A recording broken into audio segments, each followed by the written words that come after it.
Yes. Now, listen.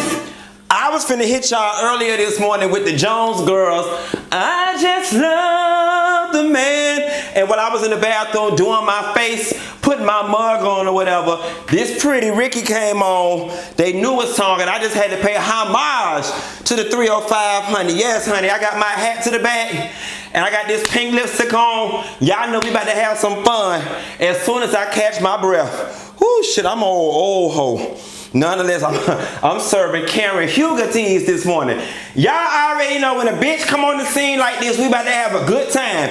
Nelson, girl, did you get into last night's episode of the Real Housewives of Potomac? Girl, them hoes had it going on and we finna get it started. Karen, your ass is first in line. Let me tell you something. Karen talking about, you know, Ray hasn't really been talking to me about what's going on. He's not talking to me to protect me. Let me tell you something, Karen. If Ray gotta keep from talking to you to protect you, to give you plausible deniability, that means his ass down there fucking over the church's money, okay? He over there doing something ill damn legal that's gonna get his ass caught up in your ass too. And another thing, Karen, while I got you on the line, you a damn fool to let them people put you on TV and say the only time you had a damn job is when you were 17 years old working down to the Taco Bell with the first stewardess uniform on. I mean, that had to be what, Taco Bell, what, 59? Nevertheless, Karen, if your ass would have worked beyond the age of 20, then maybe Ray wouldn't be down there taking money out the building fund for y'all to have parties and shit, and now y'all in all this goddamn tax debt. You supposed to help your man, okay? Get your lazy ass up and go get you a damn job. I mean, quiet as it's kept. You got old school company credentials. I know somewhere in Virginia or DC they looking for a manager and trainee down to the Taco Bell. Okay. Moving right along. Sharice, when y'all went to the cryotherapy thing, I was looking at your ass sideways when you were sitting there trying to defend Giselle's shady ass comments at that damn picnic. Y'all old heifers know that y'all be throwing shade like a motherfucker. Then when somebody catch it, you want to dip back and act stupid. You knew good and goddamn well Giselle was being shady. Giselle stayed being shady. And I'm going to tell you something. Because see, Giselle think because she black like this and not like this that she a rich white woman, but she's sadly mistaken. Because that's that shit them white women's do. Say something and when you call them on it, they act all dumb and oblivious. See Kim Zolciak Bierman, Real House of Atlanta Reunion Part 3 if you need more examples of what the hell I'm talking about. Ashley. Whew. I had to change my tone about this read I'm about to give you. You know it's serious when you say, daughter, let me talk to you. And you know you mad when you say, look girl, let me tell you something. Just when I was kind of feeling bad for you being stuck in a rock in a hard place between your mama and this man, you got your ass on here on this TV and reveal how much money y'all spending on that mama. And I'm going to tell you something. Michael is a better white man than I ever be because I'd have been left your ass, okay? 11 years. Let me tell you something. Your mama would have to be my motherfucking lover and my secretary for me to be shelling out $4,500 damn dollars a month for her ass to fool-la-la and Tootsie Roll with that man. Bitch, you know how many tents they could be living up under for $4,500? First and foremost, girl, you done got me right here foaming at the damn mouth like quad husband at the damn marriage counseling. First and foremost, Ashley and Michael, y'all both went wrong when y'all went and got this lady a home with a $3,000 mortgage. Let me tell you something. For somebody who got a shaky work history, $3,000 is a lot of money for a bitch to come up with every month. Then on top of that, y'all giving this whole $1,500 spending money? No, God, honey. No. First of all, You should have moved the lady in a $150,000 townhouse or condo. Something where the mortgage would have been manageable, that quiet as it's kept. She could have paid the mortgage on disability or on their unemployment. Then if you had to shoot her a little $1,500 a month, it wouldn't be missing from your man's pockets and it wouldn't be hurting him. I mean, I know that man looking at you like, bitch, I don't even give my own family $4,500 a month, yet alone some able-bodied. Ashley, you fucking up. And the gag is, Robyn showed y'all where the affordable houses at. Why y'all ain't sent her around there to Robyn complex when she did all this? Let me tell you something.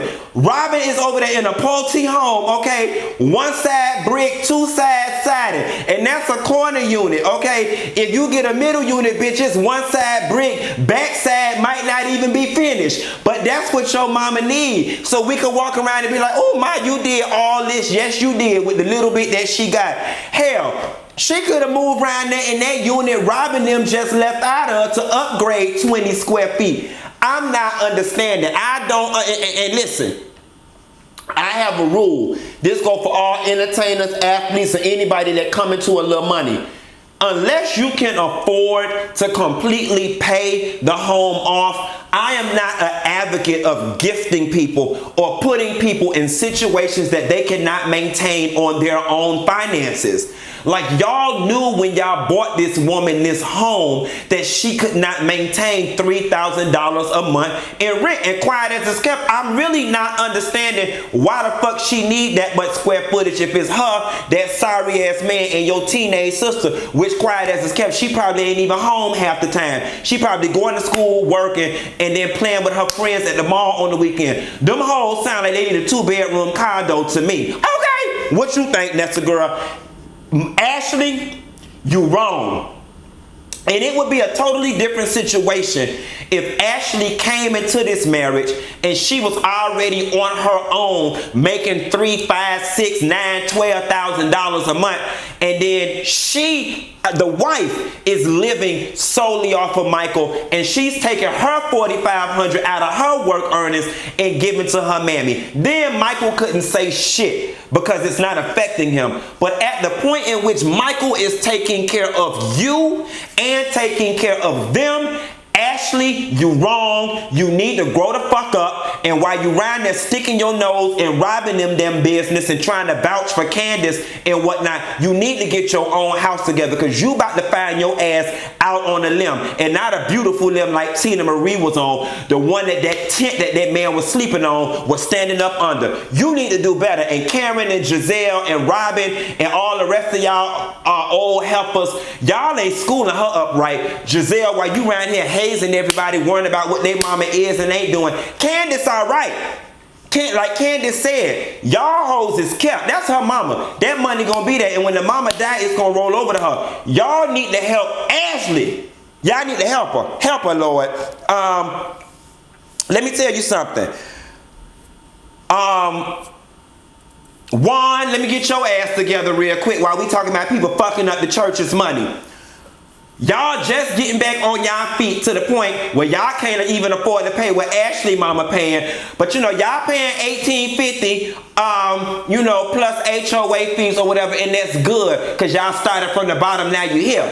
But now that you back on the climb up, Juan, you sure it's a good idea for you to be letting Robyn be going out there buying houses and dropping $50,000 at a time on rehab projects? I mean, Robyn done already fucked up all the church's money once before and had y'all ass standing in the child line, okay, and taking cold showers, and those were not good times, okay? And now she finna go fuck up whatever semblance of credit y'all got, and then take y'all last little piece of money. She talking about, I'm partnering with my mama because she the only person I can trust. No, bitch, you partnering with your mama because she the only person with a 650 credit score or higher in your damn immediate family, in your household. And quiet as it's kept, you need her to co-sign and put some damn money down. Let me tell you something. Juan ain't no damn dummy. The most you getting out of Juan ass is some limp dick and them damn tennis shoes you got. Cause I know good and goddamn well Juan ain't let you fuck over his money for a second time. He said I might not have been head of the household that first time, but I'ma get it right this second. Yes, God. Juan got to get the finances stable so he can leave your ass and go on to be happy. Cause trust and believe, that's what the motherfucker wanna do. The ladies shopping, Candiace, Monique, and Ashley, I really like that threesome situation. It was fun. I really like the advice that y'all gave her. Here's where things went left for me.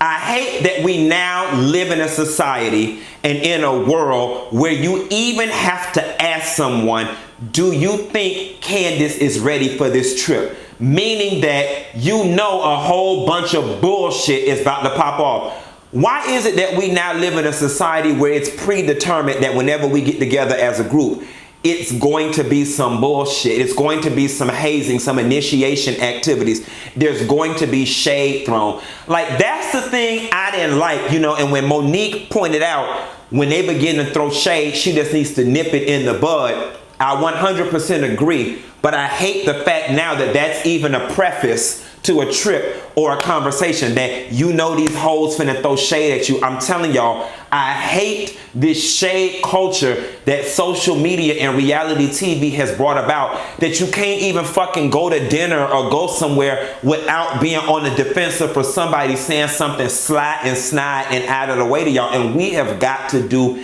better as people, because that shit is gonna get somebody hurt. But I'm glad to see that Candiace took notes. And, you know, she followed through with what she said. Monique! Yeah. I mean, you know, Monique, your car ended up in a ditch, right? And that's an old fancy car. That's a like, you wrecked this car, I'm a divorce your ass kind of car.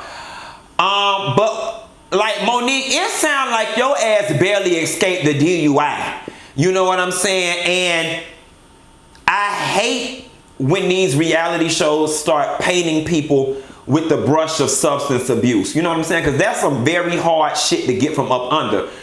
But daughter, I mean, your husband warned you before you got on the bus. He was like, basically, don't drink a lot, watch your drinking. Then Giselle then made comments about you drank the whole bottle of wine, which, let me point out, one bottle of wine is 4 glasses. Now, for people who don't drink, that may seem like a lot. I'm an above average drinker. Hell, I might even be like above average heavy.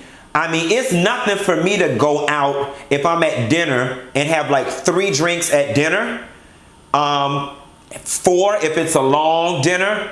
And when I'm down to the bar at night, bitch, I'm having 6, 7, 8. You know what I'm saying? So for me, a bitch running through a bottle of wine, I mean, that's average with me and the people I roll with. But, you know, maybe for some people it's not, it didn't seem like a lot to me, but based on this episode and what's coming up next week's episode, it look like they finna make you out to be like you got a drinking problem. And I don't know if you do or you don't, but you need to fix that, because it's not a good look for somebody with all these imaginary businesses and all these Met Ball galas they be going to and whatnot. And the gag is, you almost damn died talking about you tired, but you don't even have to be tired, because you don't even have to be going to all these pointless balls and committee meetings. And quiet as it's kept, Monique be talking about she's so busy, but I bet the bitch the secretary of the HOA. Monique, you strike me as the petty bitch that be riding past people's house, seeing how many cars they got in their driveway, if the back of their curtains that's reflecting out the window is the right color, if they painted their house in an approved color, if they didn't bring their garbage cans up fast enough. You look, because you got nothing but time on your hands between that and going to these Met Ball galas and these invisible businesses. Nonetheless, girl, how about you clear all that off your schedule and carry your ass down to AA, bitch, before these people get your ass together to this show. All right. Speaking of, like we said, going back to the ladies making shady comments. When that girl said her grandparents took her fly fishing in the summertime and they had a trailer and so. So you came from a trailer park? Like, come on, Giselle. Like, come on. And the shit that I don't fucking like with y'all old hags, with y'all old gray hair on y'all dusty cooch asses, and I'm talking about Giselle and Sharice, and then Karen ass wanted to be Switzerland and remain neutral. Y'all both know that y'all saying shady shit to one another, and then when y'all feel threatened by one of the young girls, y'all piggyback and back up the person in they bullshit. Y'all know good and goddamn well Sharice making that comment about, so did your mother pay for that ring too? It was catty. Yes, it was said in jest, but you don't know me. That was a little, it was a dig. It was a dig. And quiet as it's kept, you know what, Giselle and Sharice, they were some jealous ass digs, because at the very end of the day, and Candiace got y'all ass together, while y'all around here ragging on her for being kept by her mama, at the end of the day, I think it's better to say, you know, I come from a wealthy family, well-to-do family, my mama pay all my bills, than to look around my house and say the only reason I have any of this is because of a man that cheated on me and left me. You know what I'm saying? Like, I think low-key, y'all old hoes be jealous, all right? You put Monique through the ringer because she was young, good-looking, rich, and happily married. You putting Candiace through the ringer because she's young, rich, and about to be happily married. Y'all hoes used to be young. You still look good. You borderline. You know, I mean, y'all ain't got, you know, y'all ain't doing as bad as Robyn, but you can't move and shake like Monique either. And you know what? And the thing about it is, y'all faces, bodies, and that puss is nearing expiration. And I think y'all feel that and y'all understand that it's time for y'all to matriculate from the bad bitch club to the bad older mama soon to be granny club, and it's all right. But you need to age with style and grace. All right? You need to age with style and grace. Y'all aging real menopausal. Real menopausal teas. I don't like all that. What you need to do, an old bitch like me, you befriend a young hoe. That's how that keep you current. That's what you need to do, keep you current and keep you around the young men that can help you like this and not like this, okay? But back to what I was finna say. Then Sharice, you wasn't expecting Candiace to get crunk with you. And come on, are you calling me a bitch? No, I said it was a catty bitch moment or whatever. She wasn't calling you a bitch. That's how you wanted to interpret it, so you could then have a real reason to have static with that girl. But you didn't have no real reason other than jealousy from what I see. Y'all, your old hags. Listen. Envy and jealousy don't look good on nobody. But it's a bit prettier on a young bitch. On an old hoe, especially when the young bitch living the life you used to have. Like, you almost gotta be super nice and super bubbly to circumvent the fact that people gonna off rip think you hating, cause you sitting up looking at this young girl reminiscing on what you used to have. Yes, God, honey, what you used to have. You used to have happiness, and now you're miserable, old bitter bitches. I ain't here for you this week. I ain't here for you. And Monique, that shit on that bus, your messy ass got it started, Monique. I'ma tell you. Monique, you was on your P's and Q's last season. The real, you don't got comfortable now. You having your drinks, you stirring up them pots. You stirred that pot, Monique, on that bus, because that was Candiace's issue to bring up and not yours, okay? Robyn, after them grumpy hoes had done got out to the resort, Robyn, you should have got your miserable broke ass in the Rolls Royce with them other old hags and left them young girls alone. You was sitting your spy ass up there, and then when Candiace was like, oh, and Giselle ass gonna get it too, you gonna fronch up your damn face. I just don't understand as friends why y'all can't just stay out of it when your homegirl wrong if you ain't gonna have enough fortitude to tell her she wrong. When she said Giselle ass can get it, Robyn, you know damn well Giselle ass deserve it. You gonna sit up there and scrunch up your damn face. And I'm pretty sure either on this episode or next episode, you couldn't wait to run your broke, roller set having ass out there Rolls Royce to tell them what was going on. I hope they paying you for the tea so you and Juan ass won't have to move and keep y'all hot water on, you bitch you. Y'all can tell I'm feeling real petty this morning. Okay, but I'm gonna tell you this though. That table scene, Candiace was like, you know what? My contract signed.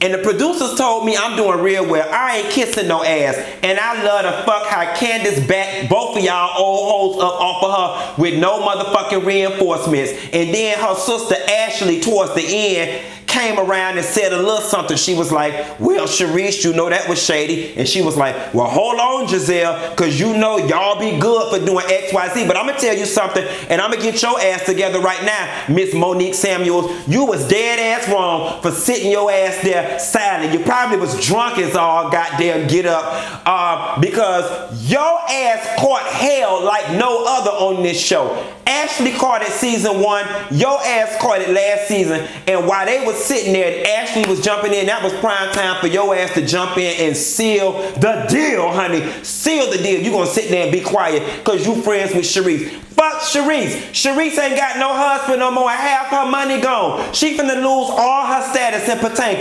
Her ass finna be living next door to Karen in River Falls or Arizona or wherever the fuck Karen at. Now I think that man had enough decency and love for Sharice to not leave her broke when she got to move around there with Juan them or where Ashley mama stay. But fuck Sharice. Sharice is not in charge of the girls. Matter of fact, we finna take a vote right now.